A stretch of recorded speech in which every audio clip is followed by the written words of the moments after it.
Hello, everybody. Thank you so much for joining us for today's Aspiring Speakers Lunchtime Lightning Talks.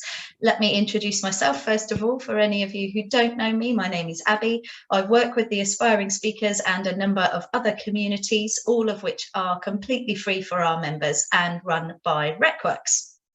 So RecWorks are a recruitment company, but with a huge difference. So obviously, as a company, we're always on the lookout for more clients, and some of our best clients have actually come from community members who recommended RecWorks to their talent team. So if you're hiring for a new team or you're working for a company that is, we would love to have a chat with you. If you want to know more about what we can offer, just ping me a message on LinkedIn or Slack. My name is, as you see it on the screen, and we really look forward to having that discussion and working with you. So what's the difference, I hear you ask? Well, also as a company, we really do believe that recruitment can be a force for good in the industry beyond just placing people in jobs. We have a particular focus on learning, mentoring, and personal development. If people want to learn and others want to teach or share their knowledge, we are more than happy to connect you through our communities and events. We see this as giving back to those we've worked with in the past, but also paying it forward to those we hope to work with in the future.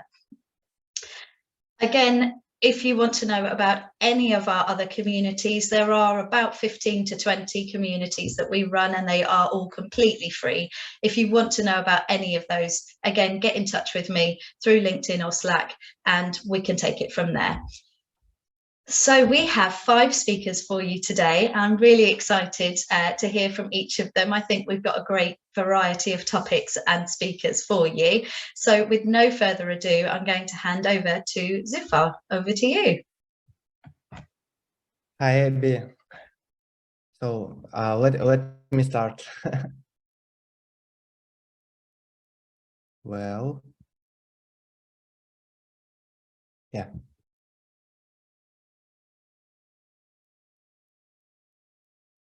Well, guys, hi everyone. I'm happy to see all of you today. My name is Zufar Sunagatov, and I'm senior software developer in London. During my career, I have accumulated enough experience, and then I discovered that it is a pleasure for me to share my knowledge and skills via online talks, writing articles, mentoring people, and launching my own IT community. This way, I would like to speak with you today about the evolution of the web, one of the most transformative technologies of our time. Well, today we compare 3 main stages of web: understanding of Web 1, transition to Web 2, and our future, Web 3. It's important to understand that the World Wide Web, as we know it, has not always been the dynamic, interactive, and deeply integral part of our life that it is today. Keep in mind that the term web evolution is more about than just technological evolution. It's about how technology affects us as individuals and as a society. It's about how the evolution of the web has changed and will continue to change, how we learn, work, play, and connect with each other. Well, now let's turn back the clock and revisit the earlier stage of the web, Web 1. Web 1, often called the read-only web, was the first form of the internet. Websites at this time were like digital billboards, presenting information for anyone interested to read. During this period, the primary form of communication was email. The advantages of the web were its simple access to information. It was revolutionary because it allowed anyone with a computer to access a global network of information. However, there were limitations. The main drawback of Web 1 was its one-way nature. Users were consumers of content, not creators. The web was a place to receive information, but there wasn't much opportunity to interact, give feedback, or contribute your own ideas. Despite its limitation, Web 1 was a significant milestone. It was launchpad for everything that came next. With the foundation of Web 1, the web began to evolve, becoming more sophisticated and interactive. Web 2 is the point where the internet transformed from the read-only platform to read-write platform. It means users were not longer just consumers of information, but also creators. One key feature of Web 1 is the rise of social media. For the first time, anyone with an internet connection could share their thoughts, feelings, experiences with the world on platforms like Facebook, Twitter, YouTube. We also saw the rise of blogs and wikis where information was created and edited by users, not just webmasters. However, again, Web 2 has its challenges. The increasing amount of user-generated content also means an increase in low quality content, misinformation, and privacy concerns. Despite this challenge, the transition to Web 1 to Web 2 marked a pivotal moment in the history of the web. It opened up a world of opportunities and sets the stage for the next era of the internet, the era of Web 3. As we look to the horizon, Web 3, the read, write, execute web. It is a new era. Firstly, the Web 3 is about making the web more intelligent and personalized. It is designed to understand and interpret user data, leveraging technologies like artificial intelligence and machine learning. One key feature of Web 3 is it's data-driven. Advanced analytics will help decipher data to create personalized user experience. Another feature of Web 3 is connectivity. The Internet of Things will play significant role with billions of devices connected to the web, sharing and consuming data. Furthermore, Web 3 is set to be a more secure and private space with a blockchain technology, potentially enabling more control over personal data. But with advancement come new challenges, like private concerns. With more personalization comes the need for more personal data, leading to potential privacy issues. Data overload. With so many connected devices and so much data being shared, managing and making sense of all of this information can be challenging. Complexity. The advanced technologies used in Web 3, such as AI, machine learning, and blockchain, are complex, really complex, and can be difficult for average user to understand. And of course, higher cost. Developing and implementing Web 3 technologies can be expensive. Not all businesses might be able to afford this transition. And finally, as with any technology, adapting to the new features and capabilities, Web 3 will require time and education. Well, the evolution of web encapsulates the spirit of human innovation. As we stand at the Web 3, we are staring at limitless possibilities. With each technological leap, we unlock new potential in how we create, share, and connect. Well, it is the whole introduction to this huge topic of web evolution. Thank you all for joining me in the exploration of our digital past and future. I'm Zufar Sunagatov, and it's been an honor to share this space with you today. And keep in touch. It's my social networks. If you would like to connect with me further, please screenshot it or just write it down. I would be happy to connect with you further. Well, if you have any questions, please, I would be happy to answer to any questions. Fantastic. Thank you so much, Zufar. That was really interesting to hear from you. Does anybody have any questions? Edarin, go for it. Hey, that was a brilliant talk, Zufar. Thank you. Yeah.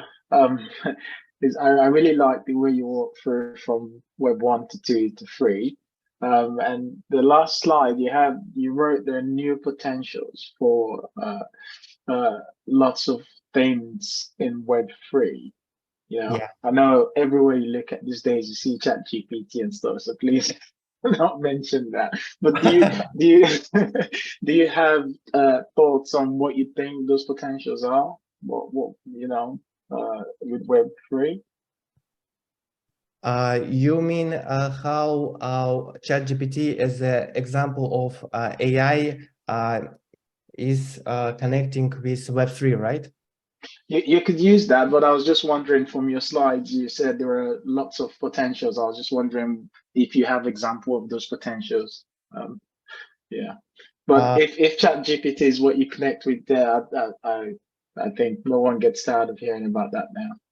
Yeah, I got your point. Honestly, like I'm as a positive person, I believe that even ChatGPT, all new AI features, this blockchain secure way of distributing data provide us with these high potentials, because there are so many ideas how we can use it and implement a new fundament for our internet.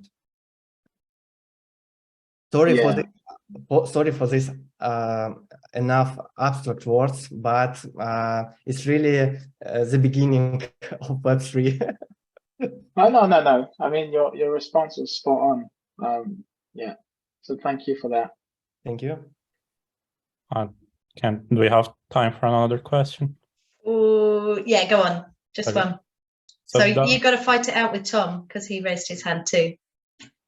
Okay, go ahead, Anthony. Go first, Tom. No worries. No, go ahead. Go ahead.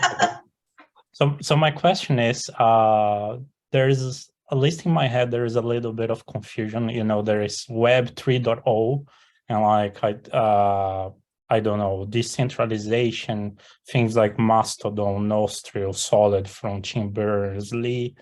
And then there is Web3, everything together. And I hear like crypto guys talking about NFTs and things like that. Do you see both of those things are this like two sides of the same movement, or are there separate things? How it's the landscape right now, in your opinion? Well, if I understood you correctly, yeah, you're right. This NFT, all these hype topics are part of this Web3 transition, and yeah, it's our future, and I hope it will work for us.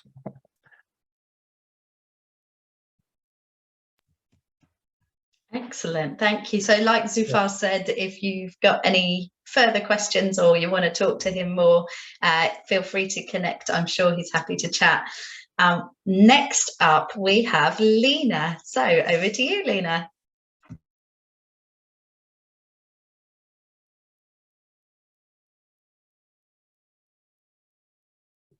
I forgot to unmute. That's always a bad sign. Yeah, I was just about to say. So credit to Anthony for the photograph, so thank you. So I am, as you can see, Lena Moonaram, and I am a developer productivity engineer at Chainalysis. And I'm talking today about the 3 things that I learned delivering an underprepared talk. Now, I say that the talk was underprepared. It actually took place a week ago today at DevOps. I think a number of us were there. I think we were just talking about it earlier. So I say that it was underprepared, but it's not completely the case. I spent a lot of time on the content. I spent a lot of time on the slides, but there were 3 key things that I wasn't prepared for. So just to set the scene, I'm, as Abby said earlier, a recent alumni of the Couch to Conference program run by the amazing team at RecWorks and Aspiring Women Seekers.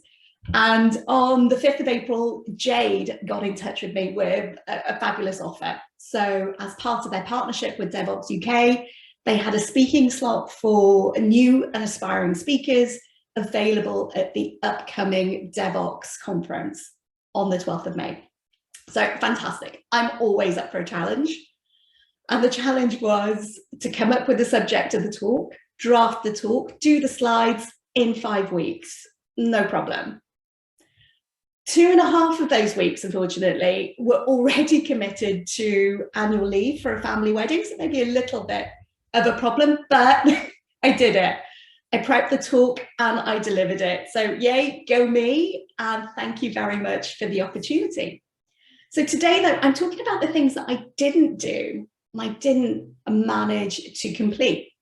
So one of the first things that I didn't do is I didn't consider the practicalities of giving the talk. So I didn't think about where I was actually delivering it and what tech was going to be available to support that delivery. I'd focused so much on the content of the talk that I hadn't actually given that part of it any thought. So on the first day, on the actual day of the talk, I arrived a bit early, and I realized that I'd made a number of assumptions. So I'd made assumptions about how the slides would be projected, and I'd assumed that I would be able to see my speaker notes. But it actually turns out that the slides were being served from somebody else's laptop. And no, the speaker notes were not visible. But no problem. I had my phone with me and I got Google Slides on my phone. So surely I could read my speaker notes from there. And as you can see from Anthony's fabulous picture, I could. And I was reading the notes, but it did mean that for a lot of the talk, I felt that I was looking down. And I think as a result, I was disconnected from the audience. You'll also see in my other hand, there's a clicker. And one of the other speakers had actually brought the clicker, and on a whim, I decided to use it. So this, with the phone in one hand, clicker in the other, led to a situation that felt for me a little bit like, you know, when you pat your head and rub your stomach, and then also try and deliver a talk. So it was a little bit challenging. So the first lesson that I learned, and I learned it the hard way, was that in an unfamiliar environment, preparation and simplicity for me was the best approach. Now, the other thing that I didn't consider was I didn't consider the audience. And again, I did actually spend, in that 5 weeks, I spent a lot of time thinking about the audience for my talk. I wondered, you know, what was their background? What did they do? Were they all engineers? Would they agree with me? Would they like me? What I didn't do is I actually didn't spend time thinking about where the audience were. And I learned very quickly on that day that delivering a talk in person is very different from delivering a talk like this online via Google Meets or Zoom. And I left the stage that morning feeling that I could have engaged with the audience more, and I could have made the talk more interactive. I could have asked the audience to raise their hands if they were engineers. I could have asked direct questions. And I felt that I'd missed an opportunity by not connecting with and engaging with the physical audience on a physical level. So lesson 2 for me, considering where the audience is can impact on your mode of delivery, but also the flow of your talk. Moving on to the final, or perhaps not the final, but the third key lesson that I learned was actually to consider myself. And as I mentioned earlier, I spent a lot of time looking at my phone, so distracted by the notes on my phone. A number of times during the talk, my phone locked, and I had to kind of spend time unlocking it to get back to my notes. And then I'd swipe through my notes and get lost and then swipe again. And, you know, if you were there, as a few of you were, it broke my flow. And I felt that it impacted on the quality and the delivery of the talk that I wanted to deliver.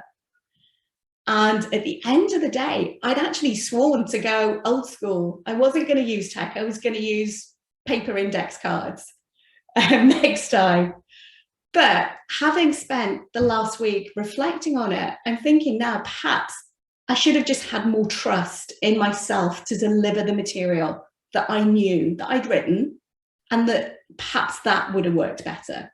So lesson 3 for me, ditch the crutches. Trust yourself to deliver the talk that you've prepared. So in summary, what I learned was there's actually a lot more to public speaking than just the content and the slides. The delivery is just as important. So consider the practicalities in your environment, consider your audience, where they are and how you can engage. And then consider yourself, believe in yourself that you can deliver the talk that you've written and that you've prepared for.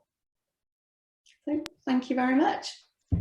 Thank you, Lena. Fantastic. I love it, because I was there and I thought you did an amazing job, but I'm so pleased that you've actually gone back and reflected as well and thought, oh, I could do this better, I can do that better, because that's only going to improve your public speaking, isn't it? So that's amazing. Absolutely. Has anybody got any questions for Lena? I was going to say the same thing as you did. It's kind of like, you know, professional athletes that look at their gameplay and try to see what they could do better.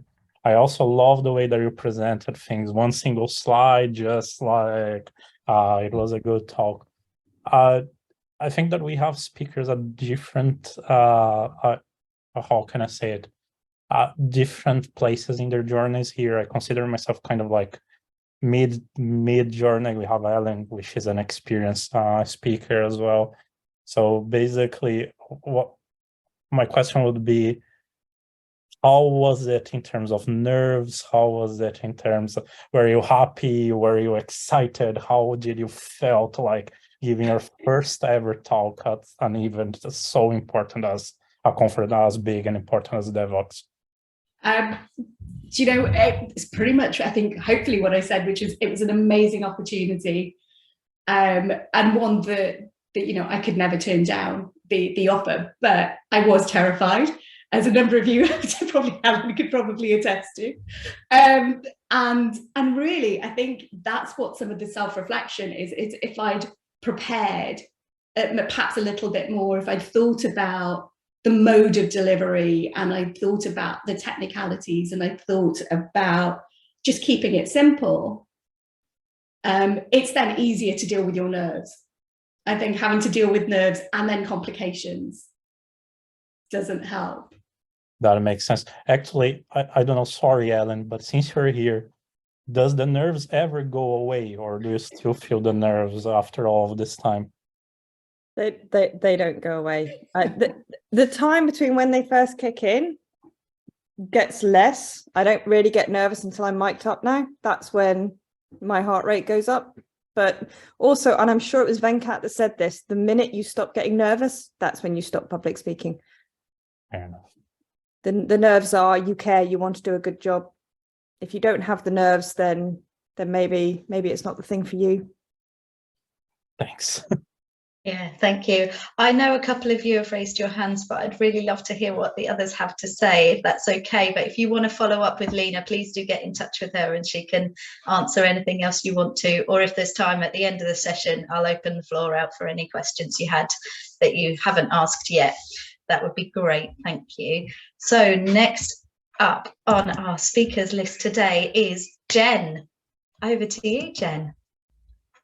Thanks, Abby. Right, let me see if I can share the right version of the deck as a starter. Okay, are we good? Yeah. Yeah, Fabulous. great. Okay, so hello everyone. For those that don't know me, I'm Jen Bauer and I'm the country lead for persistent systems in the UK. And at the moment, I'm actively involved in scaling the team to support our business growth. And that's got me thinking about people and how our people work and how we can make the best of our most valuable asset in the organization, our people. And I'm passionate about combining the power of those people with the best of the tools and the processes and the infrastructure that we can provide them to get the best experience for for my colleagues, for my teams, but also to get the excellence of delivery that I'm looking for our customers. So I've been thinking, And what I've been thinking is about how we can combine the power of DevOps and the strength that diversity lends us.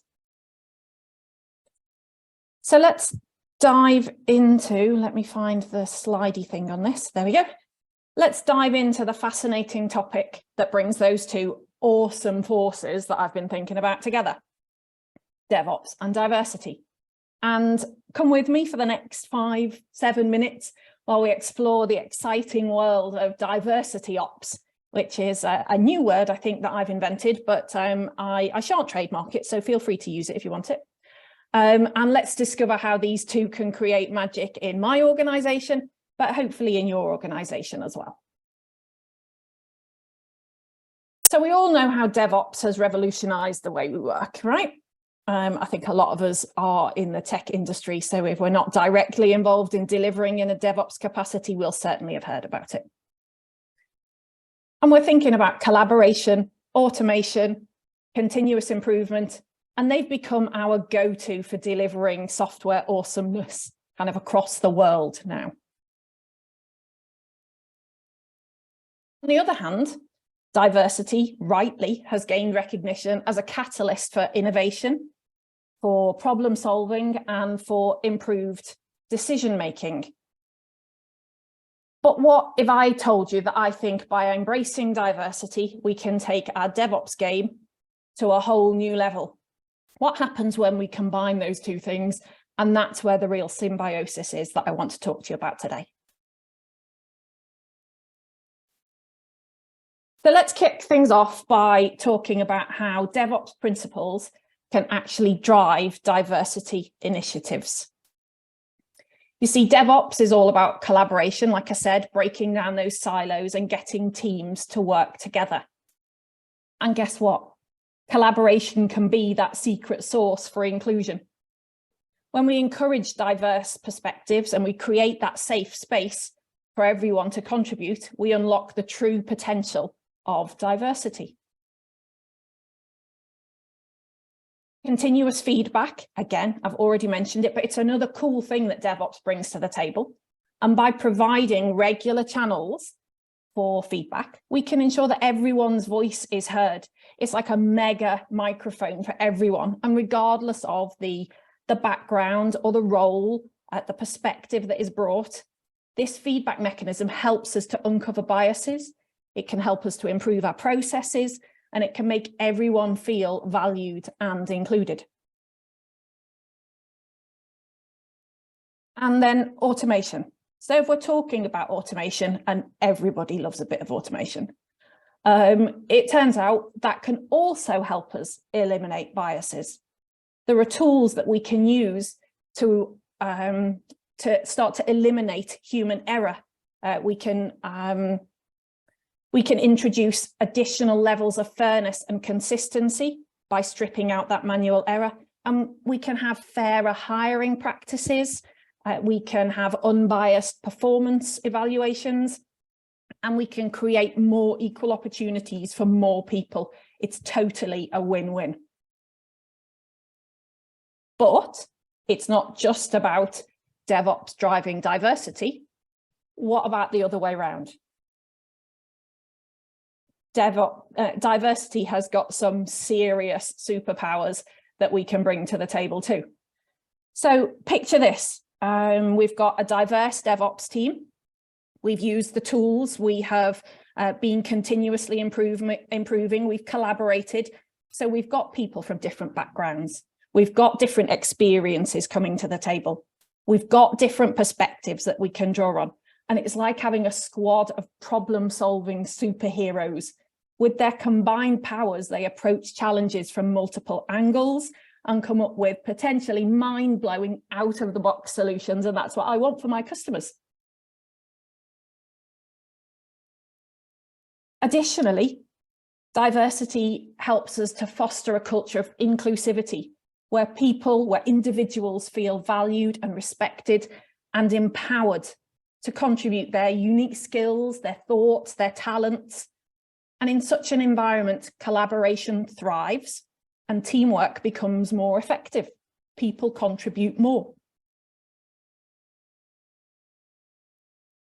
These diverse perspectives brought by the team members can challenge assumptions. We can enhance problem-solving skills across the team, and ultimately we can make better decisions, and better decisions lead to better business outcomes for my own business, but also for the businesses that we're serving for our clients.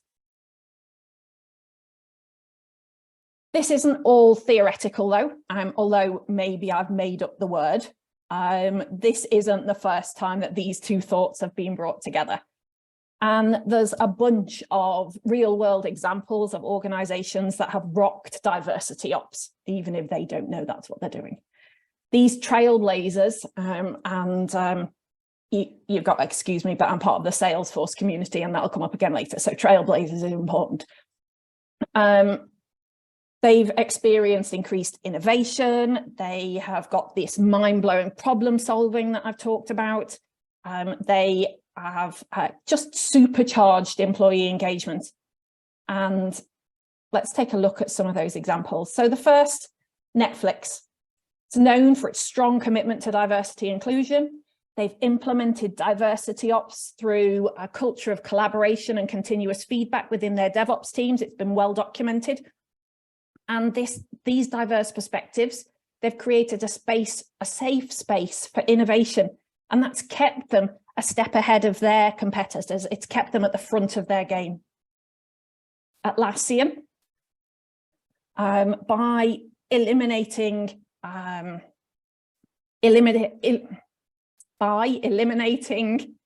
bias and creating a diverse workforce, by actively promoting diversity in their DevOps teams, they've improved their promotion processes and improved equal opportunities within the organization.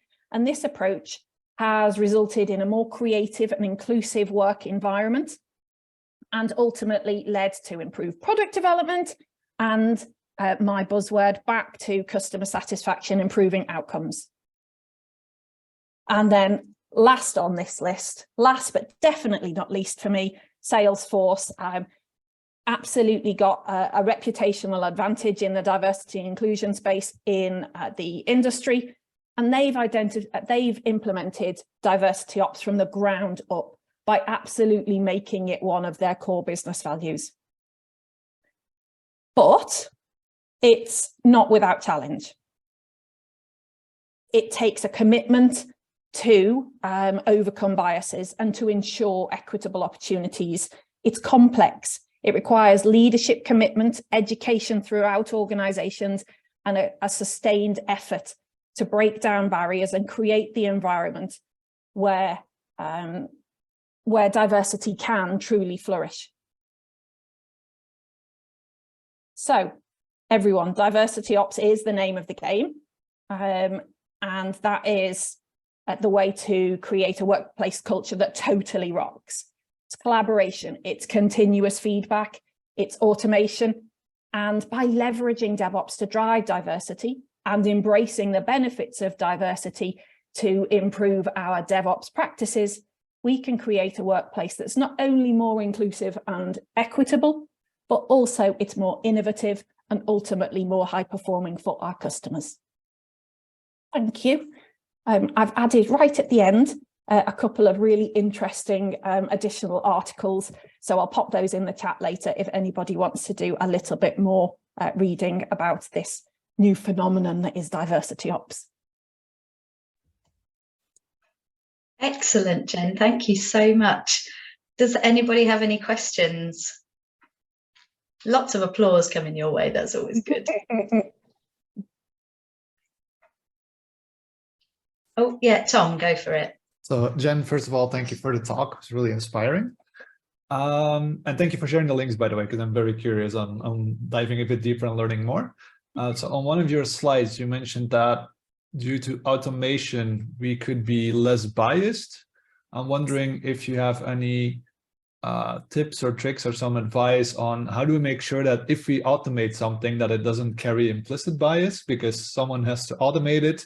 Even if you do it with machine learning, you have to be very careful with your training set. So you have some advice absolutely. To make sure that the automation itself doesn't actually embed the biases and actually makes the problems worse. Do you have any kind of advice for that? Yeah, it's a great question. I think when I'm talking about automation, I'm talking about using specific proprietary tools that already exist for removing bias in the hiring process, for stripping biased language out of job adverts or job specs, for example. So not necessarily creating something from the ground up using although it's going to come, and it's going to come very soon, isn't it, with the large language models, but yeah, not necessarily taking the responsibility for that, but leveraging the expertise that's already been there kind of in the industry, which is my go-to.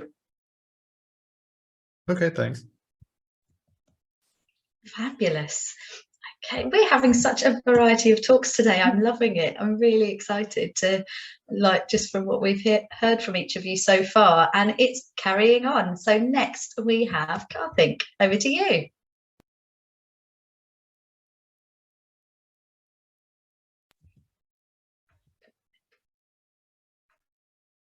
Okay, can you see my screen?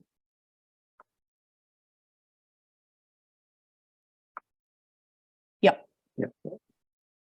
Okay, my name is Karthik. It's my first time talking in a setting like this, and I'm very grateful to be here. I'm a senior Java developer. I've been working with Java for over 15 years now. You can catch me on LinkedIn in that URL. And I also maintain a blog called selfandsoftware.com, where I write about self-improvement and also about software topics. And today I'm going to talk about structured logging. And just to be clear, by logging, I mean generating logs from your applications and not the felling of trees. So I'm going to start by saying structure is good. Whether you want to visualize a problem or if you want to plan out your day, it's always better to have some structure to it. So just to illustrate that point, you've got a pile of logs there on the left. So if I were to say to someone, inspect the log on top of the bottom one on the right, they just have to take a best guess as to which one I'm referring to. But on the right, we've got logs structured as a house or a cabin. So if I were to say, inspect the logs that make up the front door, you know exactly where to look. So structure is good. And this is why structured data is the norm when it comes to software systems. Any data that we deal with, whether it's databases, even relational or non-relational, it doesn't matter. Data is always structured. The source code that we write, it follows a syntax. We have to follow certain rules. So source code is always structured. And on the other end of the spectrum, the people who use our software expect the user interface to be laid out and structured in a way that it's easy for them to interpret what they're looking at. So user interfaces are structured. So why not logs? If we look at a typical log format in a log file, you do have a format like this. You have a timestamp. If it's a Java application, there's a class name, a logging level, and then a message. So you could argue that this is structured, but this last part, the message, is usually unstructured or at least non-standardized. So depending on who is writing the code, the way that message looks might be different. So this is where structured logging can really help. So this is how it would look in a structured log. It's formatted as JSON, and the message part of it is within that box there. So this is just a weather event showing us the temperature at a location. So we've got fields like location name, temperature, and so on. And there's some metadata surrounding it. So this is an example I've taken from AWS Lambda, but depending on the framework that you're using, this can look different. And if you were to use Log4j2, which is one of the logging frameworks that support formatted logging or structured logging, this is how we would configure it. So we would use a JSON layout tag, and we can use that as an appender. In this example, we're using it at the info level. So you could choose to structure your logs at certain levels of your application and not at all levels. So you have some flexibility there. And the source code, this is taken from a Java Lambda function. It reads a weather event. It populates a map with the fields that we want to log, and then it just passes that on to the logger. There are different ways of doing this. You don't have to create a map. You could create a class that implements an interface, and then you can populate the class and log that as well. But using a map does give you some flexibility. So the main benefit of structuring your logs is that you can query them in sophisticated ways. I've taken a screenshot here from CloudWatch Logs Insights. And this example shows how to find events, weather events, pertaining to a particular location. So I'm using a filter expression there, message.location name, which is a JSON path equals Oxford UK. And that throws up 4 logs there at the bottom.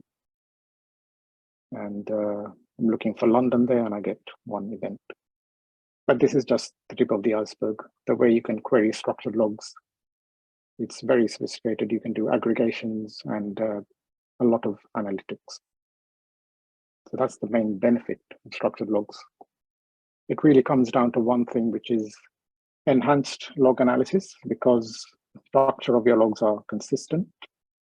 So this enables you to do troubleshooting in a better way and business analytics as well. There's a number of third-party tools out there that support structured logs and querying them. The ELK stack is quite popular, and tools like Splunk and CloudWatch, which I just showed you. So when I got to the end of preparing these slides, I thought maybe there are some drawbacks of using structured logs. And 2 things popped into my mind when I thought about drawbacks. You would notice that the first one that is struck through because it's not actually correct.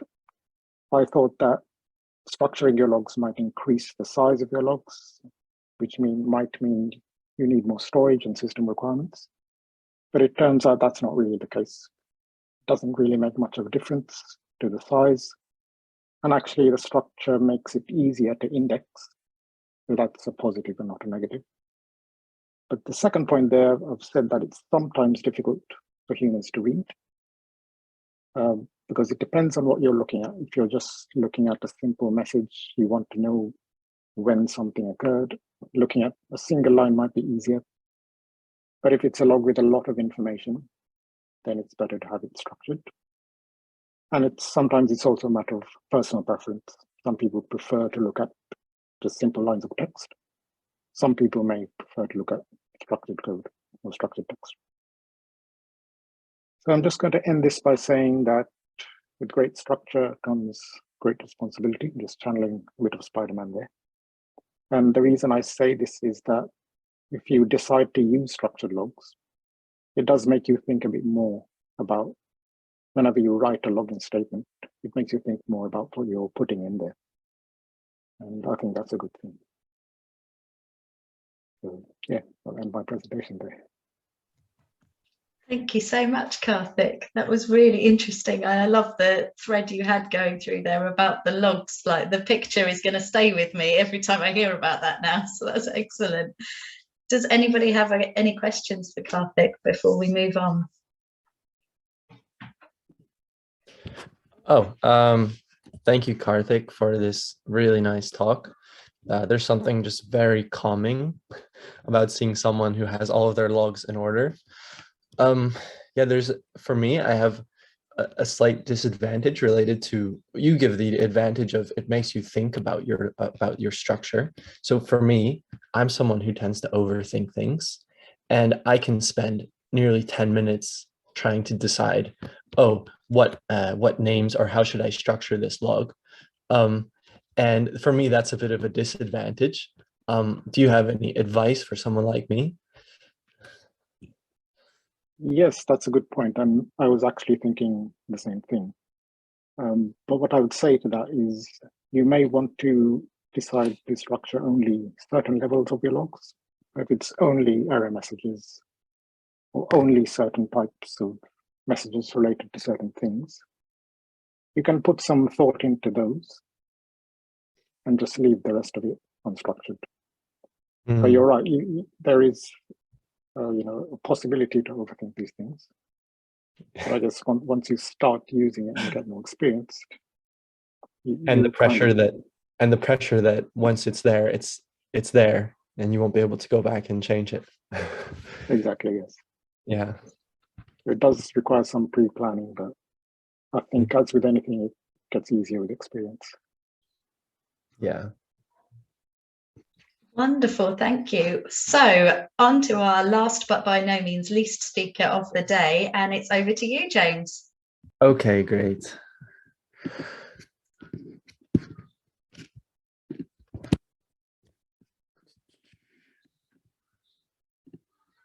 Oops. Can everyone see? Cool. Yeah. So I'm James. I am a full stack dev. I've also been teaching JavaScript and Python for the past couple of years. And as of a couple of months ago, I'm also a solo founder.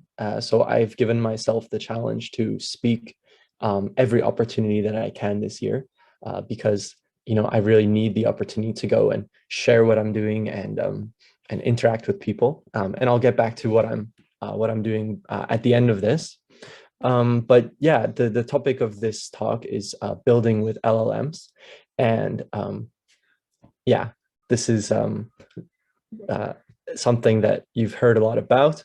You may have probably upskilled all of yourselves as prompt engineers as the past couple of months, as the new trend. But what I wanted to talk about is to go a little bit further, the kinds of things that I'm exploring, which is what do you do when you reach the limits of prompt engineering? I mean, we use prompt engineering to basically get the most out of a model, out of an LLM, to get it to do what we want. But are there more techniques to go further than that, to building systems with LLMs? So just want to start with a really simple example. Let's say I wanted to get an LLM such as ChatGPT to do my write an essay for me, to do my homework. We could just ask it to do that, and it will do an okay job. Some people have also figured out that you could break this into 2 steps. So you could first ask it to make a plan, to make an outline, and then after that, you can take that outline, feed it back into the LLM, and then have it use that to then make the essay. And people have figured out that this gets some improvements. But where you can get even more improvement is actually by taking that plan from the first step and then breaking it out into, for example, each chapter, and then running those in parallel. So the benefit that you would get from this is that you can make longer outputs, and that by running in parallel, you're not limited by the slow speed of the LLM anymore. So you can also produce output a lot faster. But this is just the beginning of what we can build. A lot of people are exploring with. A lot of people are exploring with more complex models. So let's say, for example, that I would like to do some research. I would actually like to get an LLM to do some research for me. And this is the point where we start getting it to connect to online resources such as the web. So yeah, let's say I wanted it to write a paper about the current Prime Minister of the United Kingdom. Given that the LLM has a training cutoff data, that might not be in its information. So it might have to perform multiple tasks, such as going to the internet, searching the internet, and doing all of these things, which could be a potentially undefined number of steps in order to do that. So the structure that some people are experimenting with now is to basically ask the LLM first, make a plan how you would do this, then go through the steps of the plan. If that's successful, then congratulations, then it can output the desired essay. Otherwise, go back and change the plan. And each of these is one call that we can make to the LLM. As you can imagine, in theory, once you start doing stuff like this, the opportunities are endless. However, in reality, LLMs are still not that great at actually coming up with a practical plan to do something useful. but that is really where the edge of where things are right now. And then on top of this, I'm exploring a very interesting area, which is, oh yeah, before I get to that, I want to just mention a couple of things about LLM safety. So a lot of people are very excited and they want to get LLMs to do everything under the moon, such as replying to emails, maybe even automating your house, connecting to SSH. But there are some drawbacks. Everyone knows that LLMs can say things that are wrong and they can make things up. That's just the beginning. So obviously you don't want to trust everything that it says as truth, but beyond that, they're also susceptible to basically hijacking from anything that you connect it to. So it only has one input and one output. Therefore, it cannot tell the difference between an input coming from, for example, different levels of permission. Therefore, if you would connect, for example, an LLM to an email and to another plugin, there's no way currently to prevent that other plugin from hijacking your email. Therefore, at this point, you should be extremely skeptical of connecting it to anything, for example, your email. And then likewise, you should be very skeptical with what information you provide to it if it's connected to something else.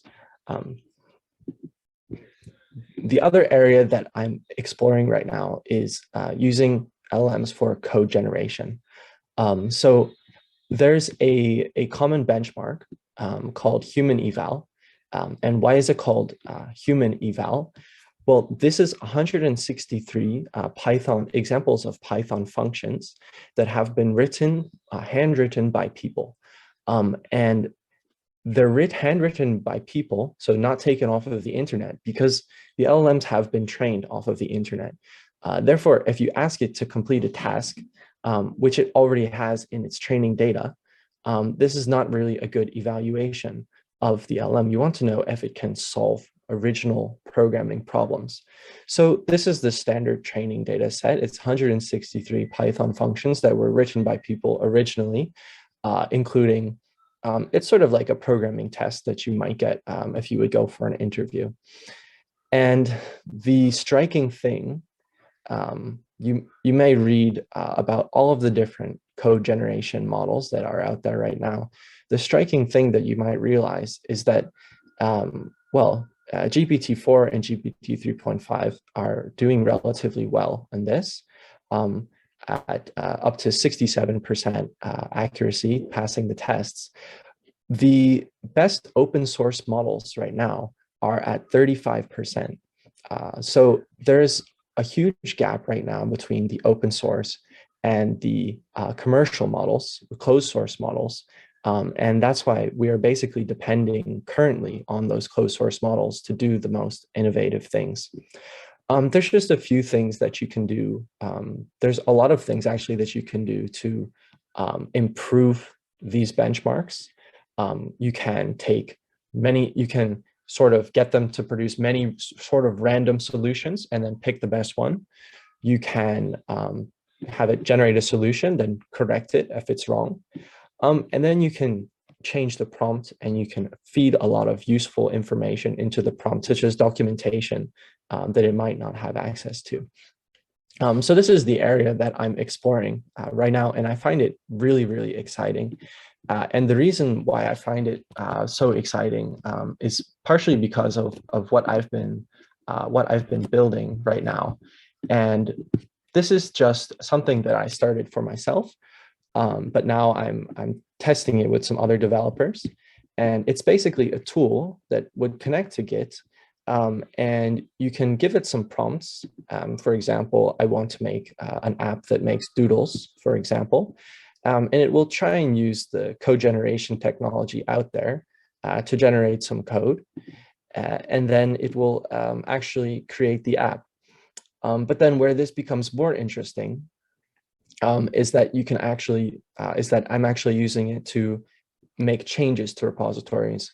So using the LM structure, feeding in the code that exists in the repository, and then making a change. So for example, changing JavaScript to Python, or changing CSS to Tailwind CSS, these kind of things. So that's what I've been working on for the past couple of months, and I find it really exciting and really stimulating area to explore. That's all. Amazing. Thank you so much, James, for sharing that with us. Does anybody have any questions or comments? I'll go for it. First, like, fantastic presentation and really exciting, although scary. Yeah. One thing is, like, I played a little bit with Palm, and like there is like Palm as a service now. You connect to Firebase and you can feed the data, and it's like LLMs for dummies, right? And yeah, I paying for ChatGPT, but I still don't have access to plugins. But I've seen amazing things, like people using plugins to do all sorts of things. Do you think that, like, we're going to have this like centralization again, and folks will be building plugins on ChatGPT or Palm, or do you see everyone running the whole LLMs? Where do you think that the future is? Yeah, great question. So yeah, the fact that plugins are coming out now is also one of the reasons why I wanted to mention those sort of safety aspects of that. You should be very careful of what you connect one thing to something else, and also what you put into it. Just to note, but your larger question of where is this going? Is this going towards, I mean, you know, when computers, when they first had computers that were so large, and then they were able to personalize them and democratize them, that's such an amazing and inspiring story to me. I personally don't know whether this is going to be more democratized or not. It's something that I'm following the news on every day to try and get a better handle on. Sometimes you see small wins in the open source community, and then you'll see that, you know, that like I pointed out, the best models are still very much closed source. So I think it's something that we should all care about a lot, but I don't know. I don't know how it will end up. Great. Sunil, you've got a question. Hi, Sunil here. Thanks, James, for a wonderful presentation. My question is, you're using ChatGPT and other tools. Yes. But, you are not using Bard. Is there any reason behind that? Because that also comes with reading code functionality, right? Oh, yeah. So if I would go back, so there's a lot of names, and the naming gets a little bit confusing, but I believe that Google's model, which is optimized for coding, is Palm. I think Bard is maybe more optimized towards an assistant, but that's something I'm going to check. Of all of the models right now, a lot of them do well in different scenarios, and they have different grading, for example, like reasoning and thinking. But as far as coding, according to the benchmarks so far, the OpenAI models are just quite beyond the rest. The others may be where GPT was a couple of months ago. So it's not a huge difference, but that's the main reason why I use that one. Thank you. Excellent. So I'm going to call it there if it's okay. But again, if you've got any extra questions for any of the speakers today, please do get in touch. I'm sure they'll be happy to chat to you. So all that's left for me to say today is thank you so much to Zafar, Lena, Jen, Karthik and James for speaking to us. And thank you for all of you who've joined us. If you're just watching the video, I hope you've really enjoyed the talks as well and learned something from them too. So thank you so much, everybody. Enjoy the rest of your Friday. Have a great weekend and we'll see you soon. Thank you. Thank you. Bye, everyone. Bye.